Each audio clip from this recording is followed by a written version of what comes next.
হইছে ভাই, ইমোশনাল কথাবার্তা অনেক হইছে, এবার একটু সিরিয়াস কথায় আসুন। লিওনেল মেসি স্কোয়াড থেকে বাদ পড়াতে প্রত্যেকটা মেসি ফ্যান, প্রত্যেকটা আর্জেন্টাইন ফ্যান কষ্ট পাইছে। এখন এই কষ্টটা নিয়ে বসে থাকলে তো আর আর্জেন্টিনার ফুটবল চলবে না। মেসি সর্বোচ্চ আর 2 বছর বা 3 বছর ফুটবলের সাথে থাকবেন বা আমরা তার খেলা উপভোগ করতে পারবো, এরপরে তো আর মেসি থাকবেন না। মেসিকে ছাড়াই আসলে আমাদেরকে ফুটবল আপনার উপভোগ করতে হবে এবং মেসিকে ছাড়া ফুটবল দেখার অভ্যাস আমাদেরকে গড়ে তুলতে হবে। মেসি বাদ পড়ছে, মেসি নিজেই বলছে যে মেসির ইনজুরি যে প্রবলেম আছে, ওই যে আপনার ফেসিতে বা পায়ের ফেসিতে টান অনুভব করতেছে, এই কারণে ও আসলে রিস্ক নিতে চাই না, এই 2টা ম্যাচ খেলতে চাই নাই, যার কারণে কোচের সাথে আলোচনা করে ও নিজেই স্কোয়াড থেকে সরে গেছে।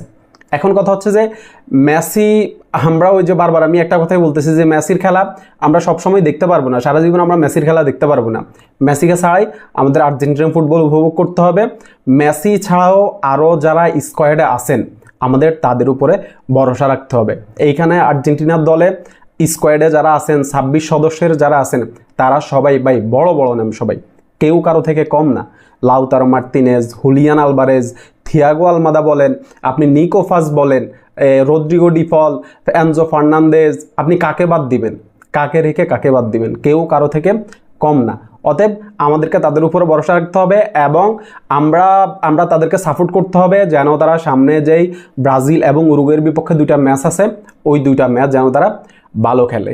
মেসি ছাড়াও এই স্কোয়াড থেকে আরও যারা বাদ পড়ছেন, অর্থাৎ আগে যে 33 সদস্যের স্কোয়াড ছিল ওইখান থেকে আরও যারা বাদ পড়ছেন তারা হচ্ছেন যে আপনার Alejandro Garnacho, Paulo Dybala, Lo Celso, Montiel, এরপরে হচ্ছে এই ফ্রান্সিসকো অর্তেগা, এরপরে ক্লদিও এসিবেরি। এখন আমার আসলে মেসির পরে আর যদি কারো বাদ পড়া নিয়ে আমার কাছে খারাপ লাগে সেটা হচ্ছে ফ্রান্সিসকো অর্তেগা। এই প্লেয়ারটাকে ভাই পার্সোনালি চিন্তামই না টোটালি। স্কলানি যখন 33 সদস্যের স্কোয়াডে ডাকেন তখন এই প্লেয়ারটা সম্পর্কে টুকিটাকি জানি বা অলিম্পিয়াকোসে খেলে, এই মানে টুকিটাকি ওর খোঁজ খবর জানি আর কি। এই ওর ব্যাপারে আসলে গাটাগাটি করতে গিয়ে আমি যেটা দেখি ভাই, দুর্দান্ত দুর্দান্ত ডিফেন্সিভ স্কিল। লেফট ব্যাকে ট্যাগলিফিকোর আপনার ব্যাকআপ হিসাবে সেরা হইতো সেরা, কিন্তু লিওনেল স্কালোনি আসলে কেন যে তাকে স্কোয়াডে রাখলেন না এটা আমি আসলে এখনও বুঝতেছি না। আমার কাছে মেসির পরে যদি কারো বাদ পড়া নিয়ে খারাপ লাগে সেটা হচ্ছে ফ্রান্সিসকো অর্তেগা। আমার মতে এই অর্তেগা আসলে দলে থাকার দরকার ছিল, 2026 বিশ্বকাপের জন্য ওকে তৈরি করার দরকার ছিল।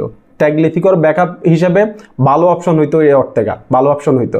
কিন্তু স্কালানি হয়তো বা ওই যে আপনার জুলিও সোলার বা ভ্যালেন্টিন কার্বনি এদের কথা হয়তো চিন্তা করতেছেন, যার কারণে অর্তেগাকে স্কোয়াডের বাইরে রাখছেন। তবে আমার মতে অর্তেগাকে স্কোয়াডে রাখলেই মনে হয় সবচেয়ে বেশি ভালো হইতো এবং তাকে 26 বিশ্বকাপের জন্য তৈরি করা যেত।